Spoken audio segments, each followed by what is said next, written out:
pour le calendrier, il ne fallait pas attacher une importance démesurée à cet événement.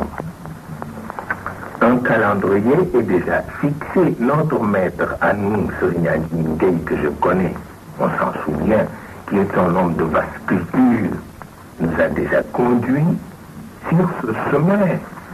Son travail a toujours fait l'admiration de tous. Mais en dehors de cet aspect pratique, il y a l'aspect mystique de la chose qui veut que l'apparition de la nouvelle lune soit pour le musulman l'occasion de prier, de réciter des versets à la direction du couchant. Un moyen adéquat de fortifier son âme, de raffermir sa foi. Et pourtant, même avec un calendrier, cet aspect peut ne pas nous échapper. Le croyant n'est-il pas toujours disposé à s'adresser à son Dieu, qu'il soit avec ou sans la lune?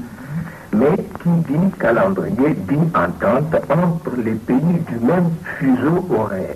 La lune. Mais qui dit calendrier dit entente entre les pays du même fuseau horaire.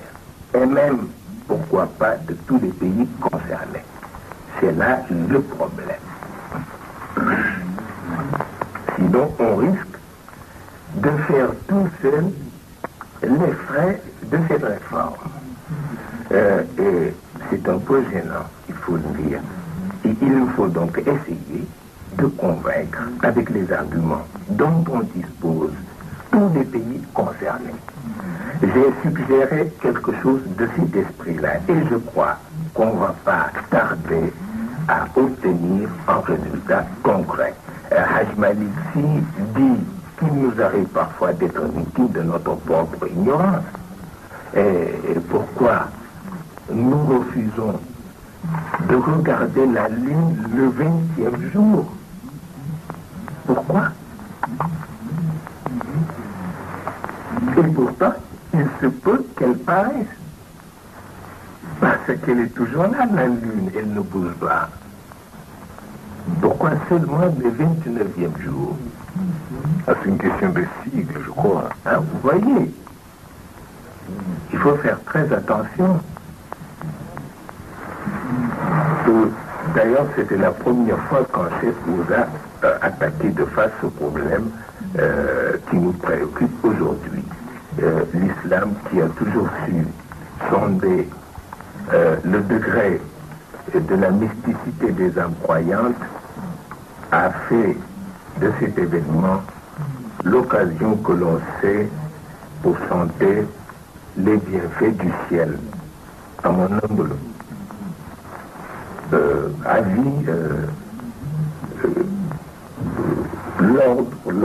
l'ordre prime tout et rien n'est plus heureux que l'entente. Le gouvernement ne refusera pas d'effectuer des démarches auprès des autres en vue de mériter la reconnaissance de tous. Vous savez, c'est l'aspect mystique de la chose qui préoccupe certains chefs religieux. Mais,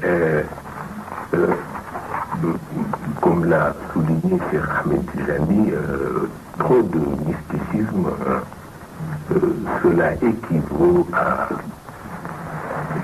une forte dose de hashish ou d'autre chose. Hein? Mais c'est la vérité. Trop de mysticisme, c'est très dangereux, ça peut tuer. Ça peut tuer.